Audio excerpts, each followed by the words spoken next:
Assalamualaikum warahmatullahi wabarakatuh. Salam buat rekan-rekan diskusi hukum dimanapun berada di seluruh Indonesia. Alhamdulillah kita masih bisa silaturahim dan juga bisa bertemu kembali. Mudah-mudahan kebaikan, rahmat dan ridha Allah Subhanahu wa taala masih selalu beserta kita semuanya. Program berita terupdate ya.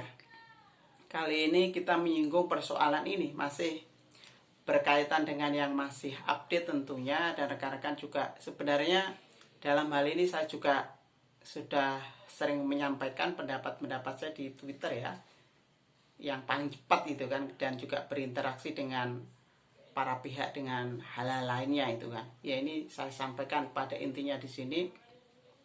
Jadi ini berkaitan dengan mundurnya Rektor UI itu kan, pasca diketahui rangkap jabatan sebagai komisaris independen di salah satu BUMN itu kan. Sebenarnya kronologinya kan rekan-rekan juga sudah tahu semua kan. Kemarin juga ketika ada istilah the king of lip service itu kan ditujukan pada Presiden Jokowi, akhirnya dipanggil, kemudian ada publik menilai rektornya dari mana, siapa sih, akhirnya ketahuan rangkap jabatan, padahal rektor itu tidak boleh merangkap jabatan. Kemudian akhirnya kemarin juga akhirnya diserang oleh netizen juga, hampir seluruh Indonesia berbagai kalangan mengkritik gitu kan, akhirnya terbongkar juga itu kan. Berkaitan dengan aturannya itu dari statuta UI itu sendiri itu kan. Nah ini sebelum kita analisis lebih lanjut ya, ini basis bacaan dan beritanya sepintas saja. Ini saya kutip dari detik.com ya. Rektor UI mundur, polemik rangkap jabatan, ini 6 faktanya, bla bla bla dan sebagainya. Rekan-rekan bisa lihat ya.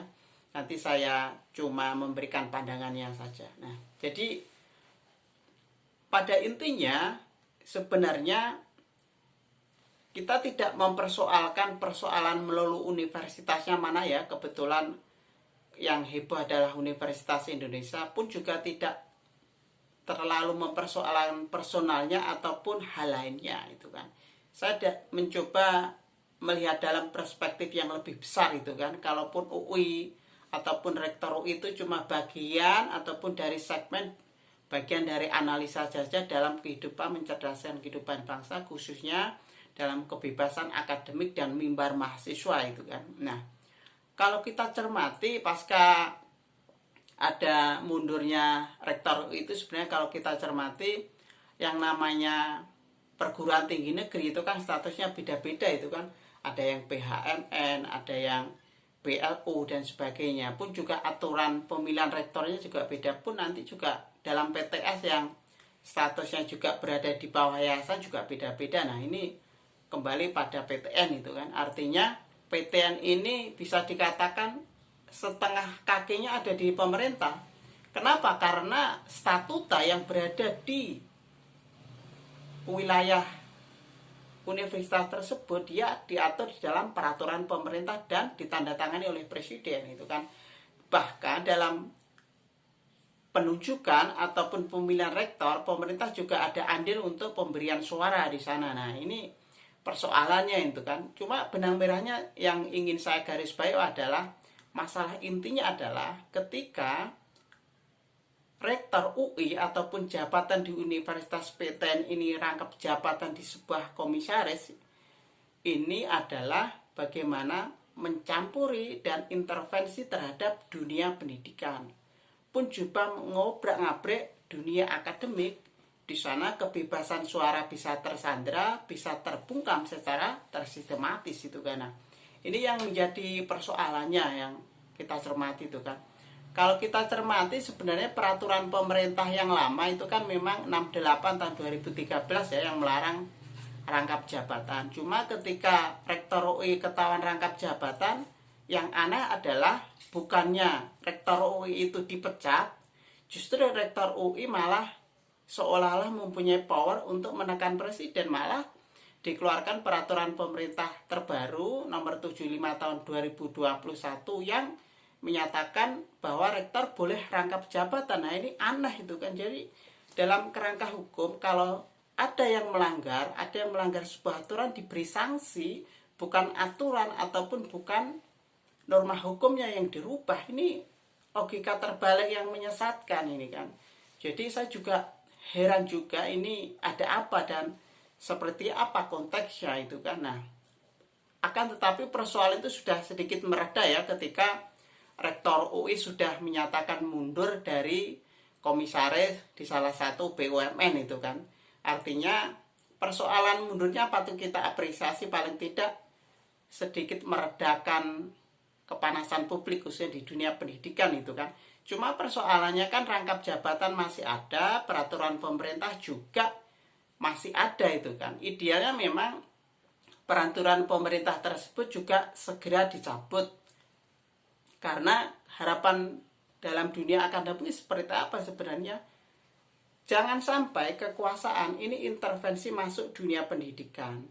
Jangan sampai masuk kepada lembaga pun juga mengintervensi dunia akademis, mimbar kampus khususnya mahasiswa di sana itu kan.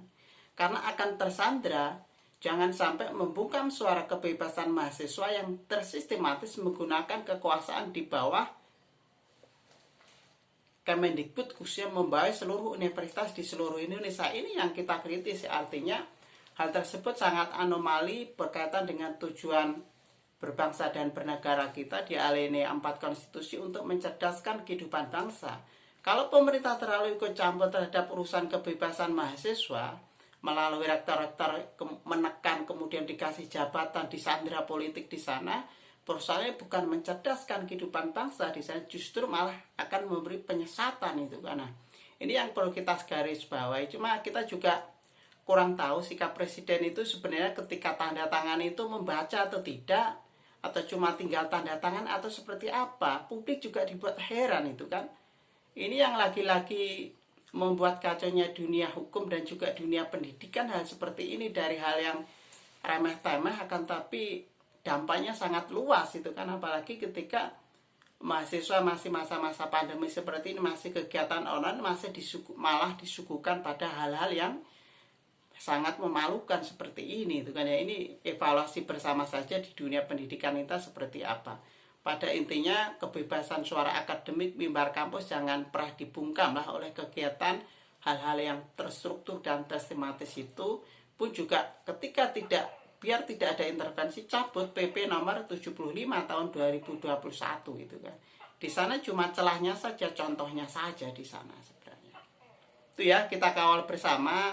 Itu adalah dogma secara kecil saja karena dunia pendidikan itu kan luas itu kan.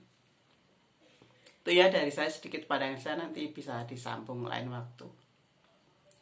Beda jangan ngambekan, beda jangan baperan. Berbeda karena kita saudara, berbeda karena kita Indonesia. Kita sama-sama belajar bareng ya, mudah-mudahan bermanfaat. Bersama-sama berbuat bermanfaat buat umat bangsa dan negara. Wassalamualaikum warahmatullahi wabarakatuh.